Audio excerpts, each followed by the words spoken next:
नमस्कार, आप देख रहे हैं चैत्र रथ।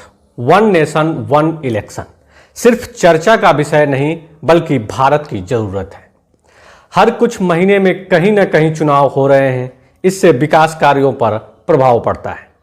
नवंबर 2020 में पीएम नरेंद्र मोदी ने 80वें अखिल भारतीय पीठासीन अधिकारी सम्मेलन को संबोधित करते हुए ये बात कही थी। अब करीब 3 साल बाद 1 सितंबर 2023 को सरकार ने वन नेशन वन इलेक्शन पर एक कमेटी बनाई है। इसके अध्यक्ष पूर्व राष्ट्रपति रामनाथ कोविंद होंगे।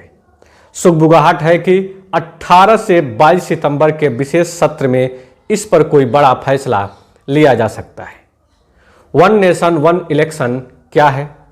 पीएम मोदी इसे क्यों लागू करना चाहते हैं? सरकार ने अंदर खाने क्या क्या तैयारियां कर ली हैं? ऐसे 8 जरूरी सवालों के जवाब आज के इस वीडियो में जानेंगे। लेकिन उससे पहले अगर आप चैनल पर नए हैं तो चैनल को सब्सक्राइब कर लीजिए, बेल आइकन की घंटी को दबा दीजिए तथा वीडियो को लाइक करना न भूलें। तो आइए लेते हैं सवाल number 1। One nation one election क्या है? भारत में फिलहाल राज्यों के विधानसभा और देश के लोकसभा चुनाव अलग अलग समय पर होते हैं। वन नेशन वन इलेक्शन का मतलब है कि पूरे देश में एक साथ ही लोकसभा और विधानसभा के चुनाव हो, यानी मतदाता लोकसभा और राज्यसभा के विधानसभाओं के सदस्यों को चुनने के लिए एक ही दिन एक ही समय पर या चरणबद्ध तरीके से अपना वोट डालेंगे। आज़ादी के बाद 1952, 1957, 1962 और 1967 में लोकसभा और विधानसभा के चुनाव एक ही साथ होते थे, लेकिन 1968 और 1969 में कई विधानसभाएं समय से पहले ही भंग कर दी गई। उसके बाद 1970 में लोकसभा भी भंग कर दी गई। इस वजह से एक देश एक चुनाव की परंपरा टूट गई। सवाल नंबर 2, सरकार ने वन नेशन वन इलेक्शन लागू करने की दिशा में अब तक क्या क्या काम किया है? मई 2014 में जब केंद्र में मोदी सरकार आई तो कुछ समय बाद ही एक देश और एक चुनाव को लेकर बहस शुरू हो गई। दिसंबर 2015 में लॉ कमीशन ने वन नेशन वन इलेक्शन पर एक रिपोर्ट पेश की थी। इसमें बताया गया था कि अगर देश में एक साथ ही लोकसभा और विधानसभा के चुनाव कराए जाते हैं तो इससे करोड़ों रुपए बचाए जा सकते हैं। इसके साथ ही बार बार चुनाव आचार संहिता न लाने की वजह से डेवलपमेंट वर्क पर भी असर नहीं पड़ेगा। इन्हीं बातों को ध्यान में रखते हुए 2015 में सिफारिश की गई थी कि देश में एक साथ चुनाव कराए जाने चाहिए।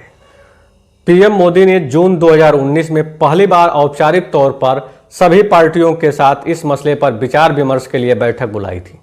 तब केंद्रीय मंत्री और वरिष्ठ बीजेपी नेता रविशंकर प्रसाद ने कहा था कि देश में कमोबेश हर महीने चुनाव होते हैं, उसमें खर्चा भी होता है। आचार संहिता लगने के कारण कई प्रशासनिक काम भी रुक जाते हैं। हालांकि कई पार्टियों ने इस पर विरोध दर्ज कराया था।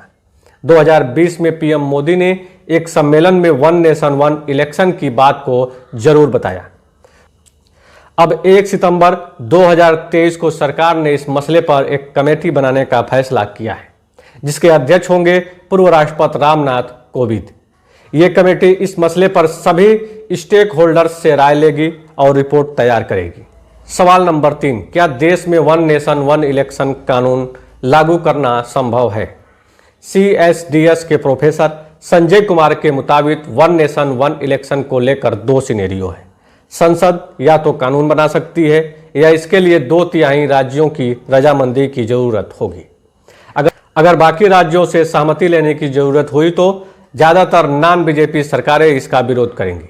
अगर सिर्फ संसद से पारित कराकर कानून बनाना संभव हुआ तो भी कई मुश्किलें होंगी, जैसे एक साथ चुनाव कब कराया जाए, जिन राज्यों में अभी चुनाव हुए उनका क्या होगा, क्या इन सरकारों को बर्खास्त कर दिया जाएगा। साफ है कि कानूनी तौर पर कई अड़चनें आने वाली हैं। मेरा मानना है कि कानूनी आधार पर इस समस्या का हल कर पाना संभव नहीं है। इसके लिए दूसरे राज्यों की सहमति बहुत जरूरी है। हालांकि मतभेद इतना ज्यादा है कि यह मुमकिन होना संभव नहीं है।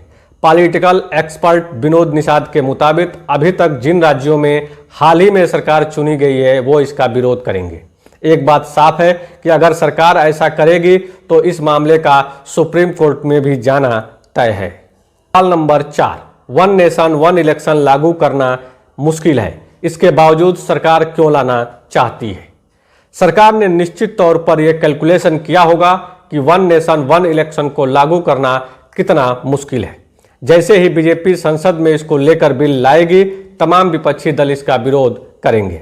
इसके जरिए बीजेपी लोकसभा चुनाव में जनता के बीच ये मुद्दा लेकर जा सकती है। बीजेपी कहेगी कि हम देश का पैसा बचाने के लिए ऐसा करना चाहते थे, जबकि विपक्षी दलों ने हमें ऐसा करने से रोक दिया।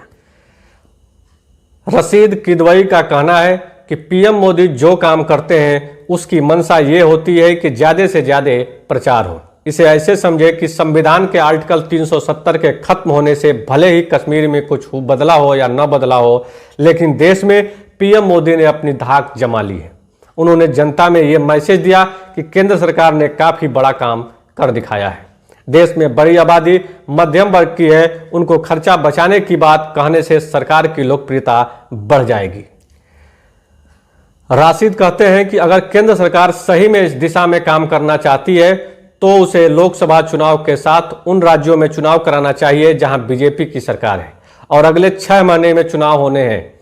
इस तरह भाजपा खुद की सरकार को बर्खास्त कर ऐसा फैसला लेकर दूसरे दलों पर दबाव बना सकती है।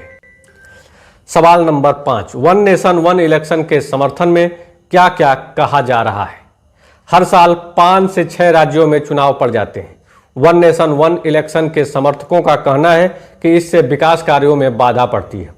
वो उड़ीसा का उदाहरण देते हैं। उड़ीसा में 2004 के बाद से चारों विधानसभा चुनाव लोकसभा चुनाव के साथ हुए और उसमें नतीजे भी अलग अलग रहे। पूरे देश की विधानसभाओं और लोकसभा के चुनाव एक साथ होते हैं तो इससे चुनाव पर होने वाले खर्च भी कम होंगे। 2019 के लोकसभा चुनाव से पहले अगस्त 2018 में लॉ कमीशन की एक रिपोर्ट आई थी। इसमें कहा था कि अगर 2019 में लोकसभा और विधानसभा के चुनाव साथ होते हैं तो उससे 4,500 करोड़ रुपए का खर्च बढ़ेगा। ये खर्चा इसलिए क्योंकि ईवीएम ज्यादा लगानी पड़ेगी। इसमें भी ये कहा गया था कि 7 चुनाव कराने का सिलसिला आगे बढ़ता है तो 2024 में 1,721 करोड़ रुपए का खर्च बढ़ता है, यानी धीरे धीरे ये एक्स्ट्रा खर्च भी कम हो जाता है। सवाल number 6, one nation one election के विरोध में क्या तर्क दिए जा रहे हैं? राष्ट्रीय स्तर पर देश और राज्य के मुद्दे अलग अलग होते हैं। एक साथ चुनाव हुए तो वोटर्स के फैसले पर असर पड़ने की संभावना है। चुनाव 5 साल में एक बार होंगे तो जनता के प्रति सरकार की जवाबदेही कम हो जाएगी। अभी की स्थिति में लोकसभा चुनाव जीतने वाली पार्टियों को डर होता है कि अच्छे से काम नहीं करेंगे तो विधानसभा में दिक्कत होगी। एक साथ चुनाव कराने में तीसरी दिक्कत यह है कि अगर लोकसभा 5 साल से पहले ही भंग कर दी गई तो क्या होगा, क्योंकि अभी तक लोकसभा 6 बार 5 साल से पहले ही भंग कर दी गई, जबकि एक बार इसका कार्यकाल 10 महीने के लिए बढ़ा है। ऐसी स्थिति में तो फिर अलग अलग चुनाव होने लगेंगे। सवाल नंबर 7, पूर्व राष्ट्रपति रामनाथ कोविंद को वन नेशन वन इलेक्शन की कमेटी का अध्यक्ष क्यों बनाया गया है?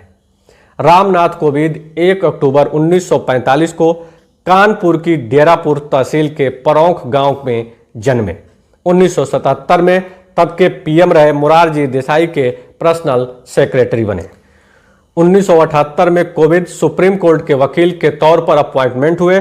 1980 से 1993 के बीच सुप्रीम कोर्ट में केंद्र की स्टैंडिंग काउंसिल में भी रहे। कोविंद 1994 से 2000 तक और उसके बाद 2000 से 2006 तक राज्यसभा सदस्य रहे।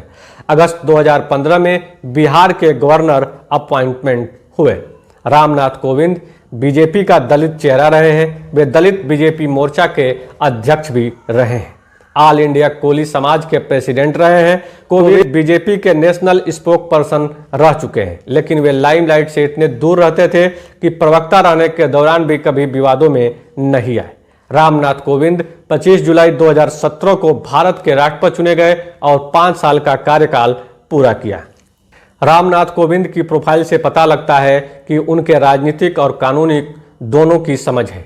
इसके अलावा मोदी सरकार से उनका तालमेल अच्छा है। वन नेशन वन इलेक्शन की कमेटी में उनकी नियुक्ति को अन्य विपक्षी पार्टियां भी नहीं खुलकर विरोध कर पाएंगी, क्योंकि वो दलित चेहरा हैं और देश के राष्ट्रपति रह चुके हैं। सवाल नंबर 8, देश में वन नेशन वन इलेक्शन लागू करने की प्रक्रिया क्या होगी? सुप्रीम कोर्ट के सीनियर वकील विराग गुप्ता के अनुसार विधि आयोग ने इस बारे में संशोधनों के विवरण के साथ अप्रैल 2018 में पब्लिक नोटिस जारी किया था। विधि आयोग के अनुसार वन नेशन वन इलेक्शन के प्रस्ताव से संविधान के अनुच्छेद 328 पर भी प्रभाव पड़ेगा, जिसके लिए अधिकतम राज्यों का अनुमोदन लेना पड़ सकता है।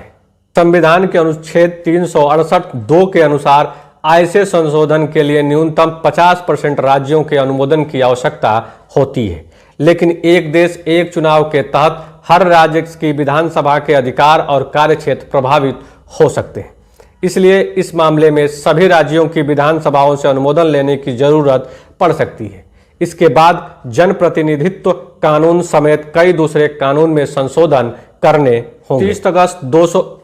30 अगस्त 2018 में न्यायमूर्ति BS चौहान की अध्यक्षता वाले विधि आयोग ने भी कहा कि संविधान के मौजूदा ढांचे के तहत देश में वन नेशन वन इलेक्शन नहीं करा सकते हैं।